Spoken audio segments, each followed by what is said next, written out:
Diana Lovejoy era uma escritora técnica de sucesso que vivia na cidade de Carlsbad, Califórnia, com seu marido, Greg Mulvihill. No entanto, embora seu emprego corporativo pagasse as contas, a verdadeira paixão de Diana era se tornar uma atleta de triatlo e documentar sua jornada em vídeo, o que a levou a criar seu próprio blog de fitness chamado Lovejoy Fitness e um canal no YouTube chamado Heavy DJ. Ela criou esse canal ainda em 2008 e, ao longo dos anos, o usou para documentar diversas partes de sua vida, desde o reencontro com seus pais após muito tempo até mergulhos com seu marido. Em determinado momento, ela até tentou se tornar uma espécie de apresentadora de programa culinário. Infelizmente, seu canal nunca decolou de verdade, o que a levou a cortar as perdas por fim e seguir em frente em março de 2012. Ou pelo menos era isso que parecia de fora. Na realidade, o motivo de Diana abandonar seu canal no YouTube era meio que comovente. Acontece que Diana e Greg tentavam ter um filho havia anos. Tragicamente, Diana havia sofrido 8 abortos espontâneos diferentes e estava rapidamente perdendo a esperança. Mas então,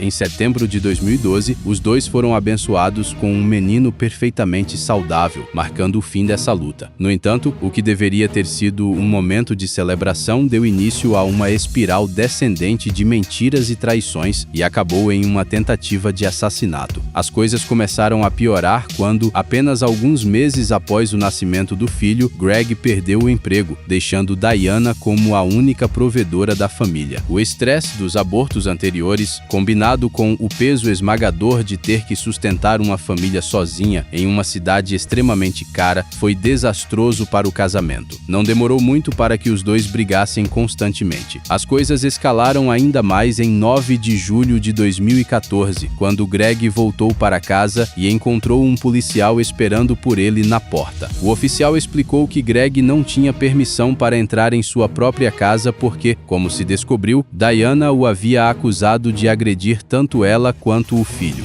O que se seguiu foi uma mediação de divórcio de quase 2 anos, durante a qual os investigadores não encontraram nenhuma evidência que apoiasse as acusações de Diana, permitindo que Greg obtivesse a guarda compartilhada de 50-50 do filho. Diana também foi ordenada a pagar $120 mil como parte do acordo de divórcio no final de 2015. Mas, antes que o divórcio pudesse ser finalizado, Greg recebeu um telefonema de um número anônimo que mudou tudo. A voz do outro lado afirmava ser de um detetive particular que Diana havia contratado recentemente. E segundo esse investigador, ele já tinha provas sólidas das alegações de ataque que Diana havia feito contra Greg, mas por algum motivo desconhecido, ele queria ajudar Greg a ganhar o caso. Então afirmou ter deixado os documentos colados em um poste de energia localizado em uma pequena trilha de caminhada perto da casa de Greg. Greg havia naturalmente achado tudo isso bastante suspeito e decidiu levar um de seus amigos até o poste na noite de 4 de setembro de 2016. Infelizmente, apesar de suas suspeitas, ele não conseguiu perceber as verdadeiras intenções desse estranhamente prestativo detetive particular.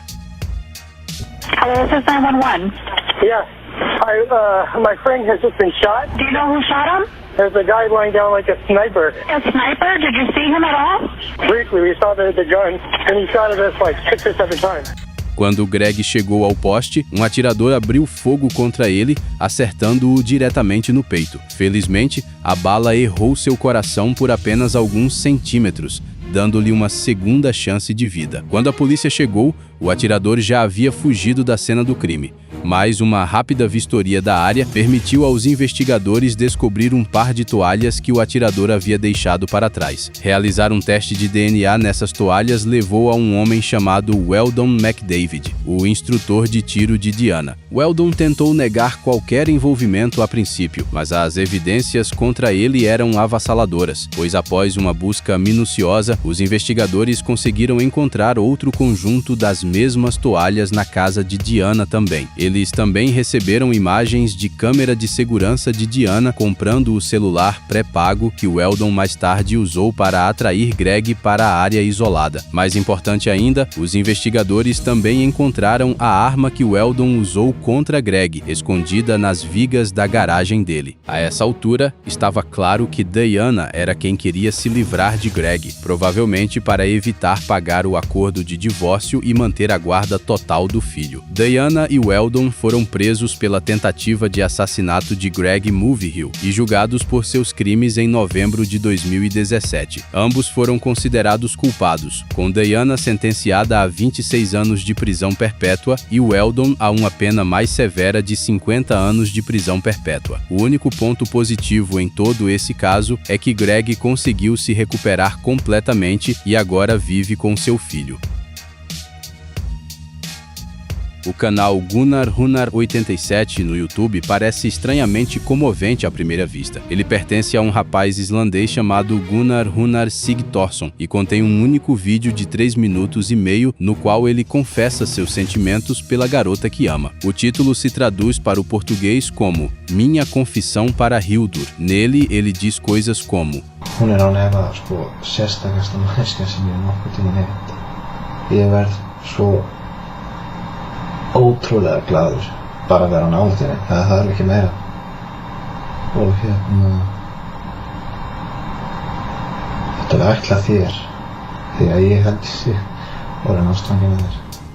No entanto, essa declaração de amor aparentemente sincera acabou sendo a chave para resolver um dos crimes mais horríveis da história recente da Islândia. E tudo levou de volta a Gunnar e a vida conturbada que ele teve na infância. Acontece que Gunnar não teve mãe durante a infância, o que resultou em ele ficar extremamente próximo de seu pai. No entanto, na noite de 20 de setembro de 1996, quando Gunnar tinha apenas 9 anos, seu pai decidiu acabar com tudo usando uma arma. O que tornava essa situação já perturbadora ainda pior era o fato de que Gunnar estava no mesmo cômodo que o pai e testemunhou tudo. Não surpreendentemente, isso pesou muito sobre a saúde mental de Gunnar. Ele se afastou do mundo e se recusou a aceitar a morte do pai como realidade. Tudo parecia sem esperança para Gunnar. Isso até a escola primária, quando ele conheceu uma garota chamada Hildur e ficou instantaneamente obcecado por ela. Ele a admirou durante toda a escola e até a idade adulta, mas nunca encontrou coragem para dar o próximo passo, com medo de perder sua única amiga próxima. No entanto, as coisas mudaram em 2009, quando Hildur ficou noiva de um homem chamado Hannes. Isso deu a Gunnar o impulso para fazer algo a respeito de seus sentimentos, mas dado seu jeito tímido, ele ainda não conseguia confrontar Hildur diretamente. Então, em março de 2009, ele criou um canal no YouTube e enviou sua confissão lá. Hildur nunca correspondeu aos seus sentimentos, mas os dois permaneceram amigos. Até Hannes, agora marido de Hildur, parecia não se importar com a companhia de Gunnar, algo que ele provavelmente lamentou profundamente apenas um ano depois. Tudo aconteceu no dia 14 de agosto de 2010. Hildur foi convidada para uma festa em que Gunnar também estava presente, mas as coisas saíram um pouco do controle e Hildur acabou bebendo demais e desmaiando. Dada a proximidade deles, a tarefa de levá-la para casa em segurança foi entregue a Gunnar, mas em vez de deixá-la na casa de Hannes como deveria, Gunnar a levou para sua própria casa. Quando Hildur acordou, já era manhã. Ela ficou compreensivelmente furiosa com Gunnar e imediatamente ligou para uma amiga para buscá-la, mas nada poderia tê-la preparado para a cena horrível que testemunhou do outro lado de sua porta da frente. Seu marido, Hannes, estava no topo da escada perto do quarto deles, submerso em uma poça de seu próprio sangue. Ela correu para fora e chamou as autoridades. Infelizmente, já era tarde demais. Hannes havia recebido mais de 20 facadas pelo corpo, dos braços e pernas até a nuca, e já estava morto há muito tempo quando Hildur o encontrou.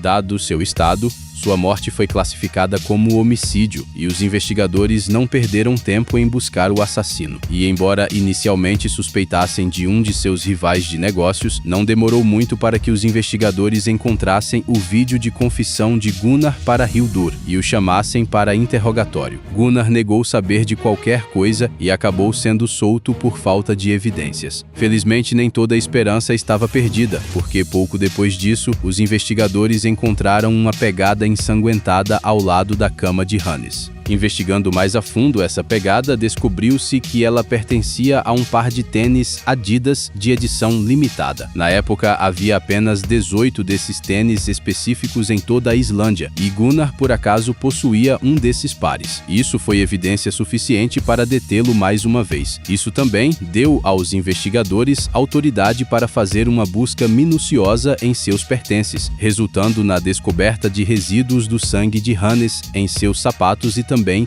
em seu carro. Ao ser confrontado com essas evidências, Gunnar confessou o assassinato. Ele também revelou que havia planejado tudo por meses e até furtou os itens que pretendia usar para evitar registros de compra que o ligassem a ele. E embora não tenha admitido, Hildur também suspeitou que ele havia colocado algo em sua bebida naquela noite, já que ela normalmente nunca desmaiava dessa forma. Após cometer o crime, ele também foi até um cais próximo e jogou os itens usados no crime ao mar para se livrar de qualquer evidência. Era um plano bem elaborado, pois ele só foi pego porque o saco de lixo que usava para esconder suas pegadas rasgou enquanto caminhava. Quanto ao motivo, era exatamente o que todos esperavam, e ele deixou isso claro durante a investigação ao declarar: "Eu amava Hildur. Ela deveria estar comigo. Ela não deveria estar com ele." Surpreendentemente, ele foi condenado com pena reduzida por diminuição de imputabilidade em seu primeiro julgamento em 1º de março de 2011 por insanidade decorrente de sua infância perturbada. No entanto, a promotoria argumentou que ele estava plenamente consciente de suas ações e levou o caso ao Supremo Tribunal da Islândia. Gunnar foi considerado culpado nesse segundo julgamento e sentenciado a 16 anos de prisão. Isso já era uma pena leve, dado o barbarismo de seu crime, mas ele acabou cumprindo apenas metade dessa sentença também. Foi solto sob supervisão em julho de 2019 e agora trabalha em um armazém local.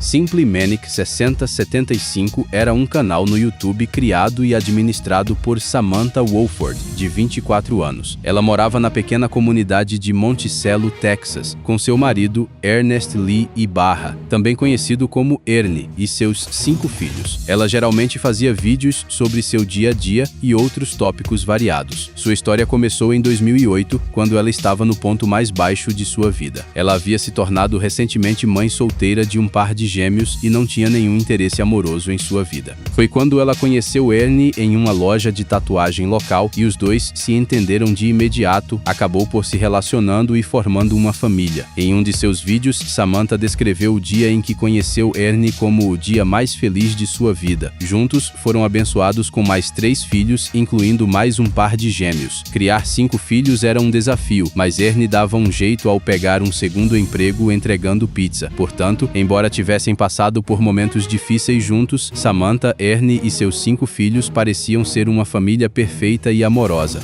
No entanto, embora ser mãe em casa fosse tudo o que ela podia fazer naquele momento, Samantha ainda tinha o sonho de se tornar uma atriz famosa um dia. I've always wanted to be an actress. I think it is so much fun. I've been extras in movies. I've had small parts in like short films. It is so much fun and it is so beautiful. It is one of the most amazing forms of art ever to be able to express yourself that way. I think it's amazing.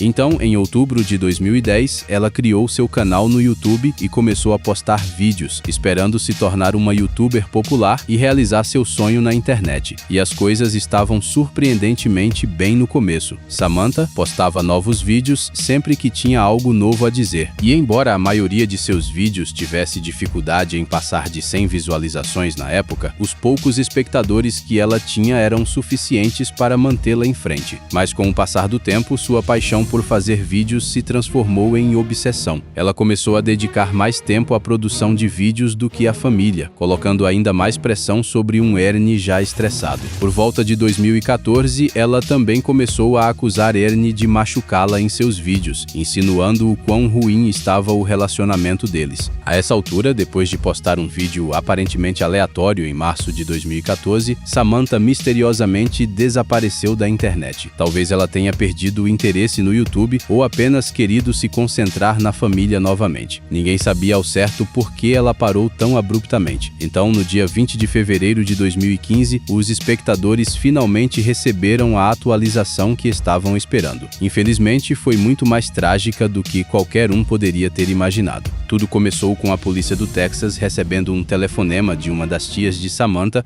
pedindo que salvassem a vida de sua sobrinha. Titus County 911, what's your emergency? I have a home invasion. My niece is tied up.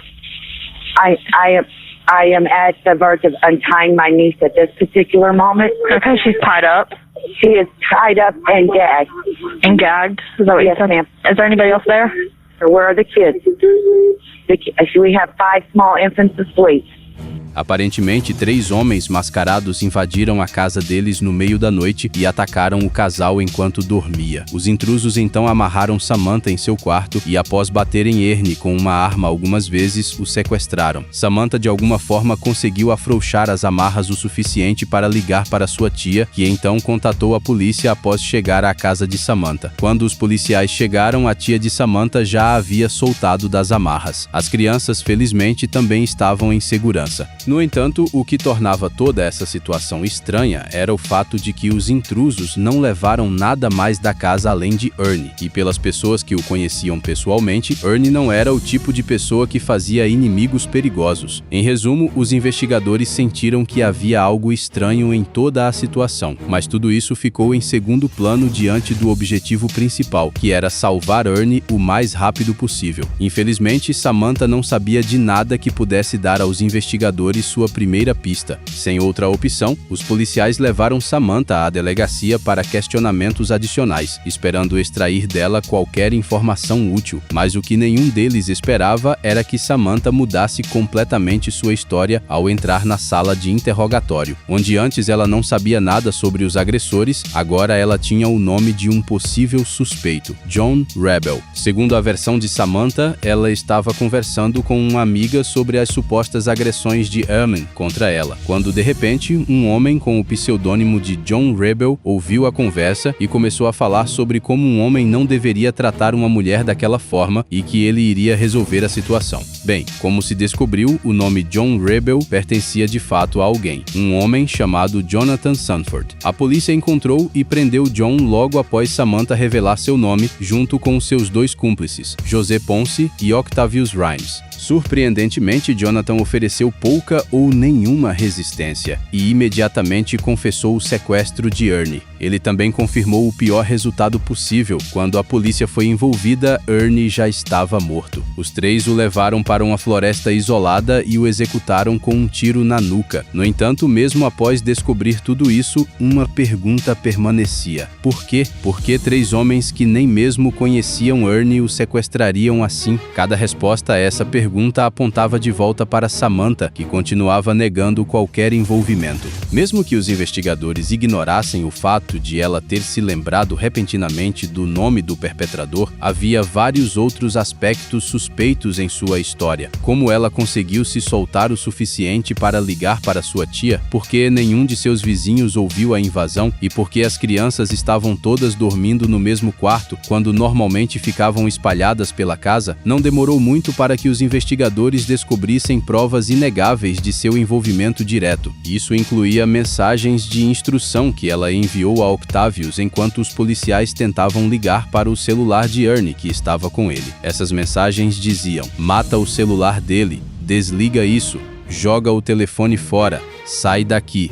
Não havia mais dúvidas a essa altura. Samantha estava conluiada com os assassinos de seu marido, e conforme a investigação avançou, a história real também veio à tona. Samantha havia aparentemente se tornado viciada na ideia de se tornar uma youtuber famosa, e sua negligência com os filhos se tornou uma fonte constante de brigas entre o casal. Mas em vez de resolver o problema como um adulto responsável, Samantha conspirou com o namorado de uma amiga para tramar um plano malévolo e absurdo para se livrar de Ernie. Eles primeiro queriam plantar drogas pesadas no carro dele e fazer com que ele fosse preso, mas depois tomaram a decisão cruel de que tirar sua vida seria muito mais fácil. Há também a possibilidade de que Samantha tenha optado pelo plano de assassinato porque isso lhe traria mais atenção no YouTube. No final, ela foi sentenciada a 149 anos de prisão por matar seu próprio marido, deixando seus 5 filhos completamente órfãos no processo. Suzanne Eaton era uma cientista americana de 59 anos que trabalhava como cientista do Instituto Max Planck de Biologia Molecular em Dresden, na Alemanha. Uma grande parte de seu trabalho nesse instituto era viajar pelo mundo e realizar conferências sobre os últimos desenvolvimentos em sua área. Em julho de 2019, ela viajou para a pitoresca ilha grega de Creta para uma dessas conferências, sem saber que essa seria a última e que a pessoa responsável por seu fim seria pega por causa de seus vídeos no YouTube. O incidente aconteceu em 2 de julho, quando, após uma conferência, Suzanne passou um tempo com seus colegas e tocou o piano público no saguão do local, antes de se despedir e se dirigir ao seu hotel à tarde. Infelizmente, essa foi a última vez que alguém viu Suzanne com vida. Seus colegas de trabalho notaram sua ausência quando ela não apareceu para a segunda conferência agendada para as 18 horas daquela noite. Não era comum para ela faltar a eventos assim, do nada.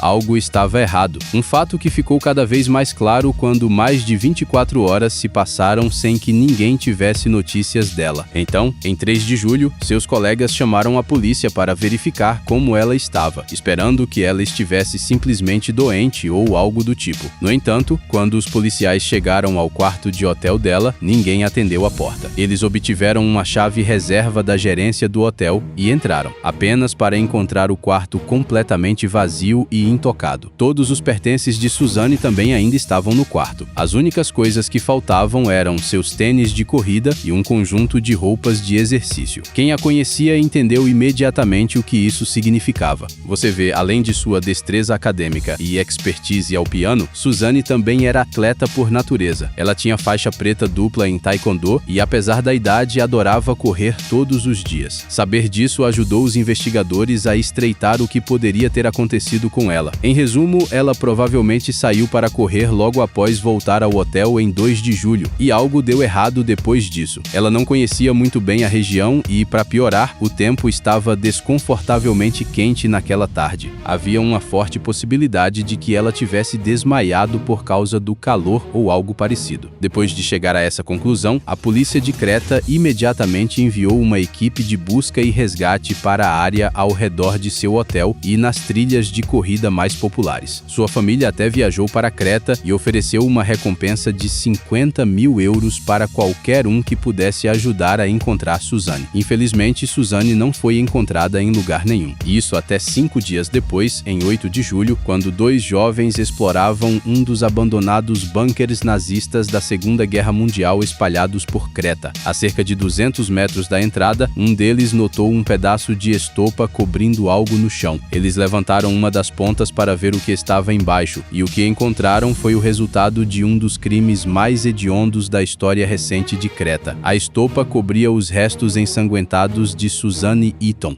Um laudo de autópsia posterior descobriu que Suzanne tinha várias costelas quebradas, múltiplas fraturas pelo corpo, uma orelha arrancada e muito mais. O que quer que tenha acontecido com ela certamente não foi um acidente. Os investigadores começaram a buscar pistas e, felizmente, não demorou muito para que fizessem seu primeiro grande avanço, um conjunto de rastros de pneus de carro levando até a entrada do bunker. A análise dessas marcas permitiu aos investigadores encontrar o carro responsável por transportar os restos de Suzanne até aquele bunker. Ele pertencia a Giannis Periskakis, de 27 anos, um criador local de ovelhas. Mas quando questionado, Giannis fingiu ignorância e afirmou que o fato de ter dirigido por aquela área naquele dia não passava de coincidência. Ele chegou ao ponto de dizer que nem sabia da existência daquele bunker, uma mentira que acabaria levando à sua prisão. Acontece que Giannis tinha o sonho de se tornar um youtuber de sucesso. Ele criou um canal com seu próprio nome em 2012 e começou a postar vídeos. No entanto, se você for ao canal dele hoje, só encontrará 3 vídeos dele praticando uma antiga arte marcial e técnica de meditação chinesa chamada Qigong. Isso porque,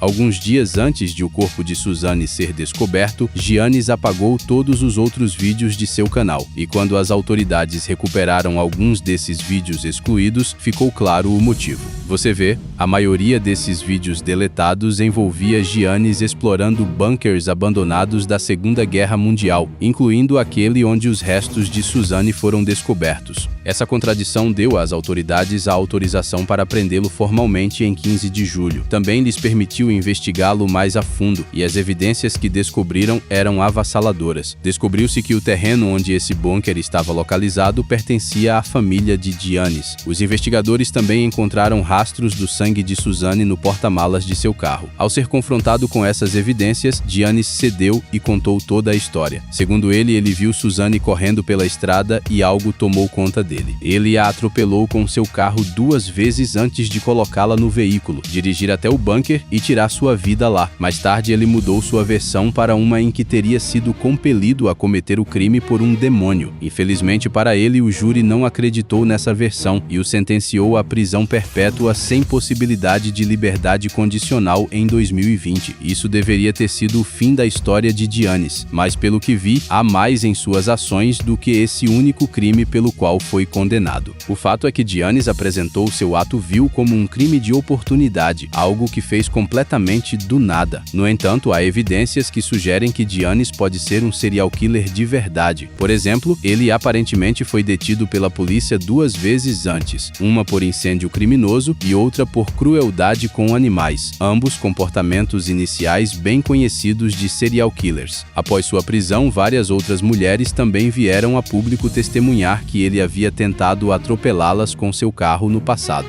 Portanto, Suzane muito provavelmente não foi sua primeira vítima. No entanto, a evidência mais sólida contra Giannis está em um dos vídeos deletados que ele enviou ao YouTube. Nele, podemos vê-lo mostrando alguns ossos com aparência muito humana espalhados pelo mesmo bunker onde Suzane foi encontrada. Esses ossos nunca foram descobertos pelas autoridades, sugerindo que podem ter sido removidos por Giannis para esconder evidências. Mas o que torna isso verdadeiramente perturbador é o que seu amigo diz em determinado momento no mesmo vídeo.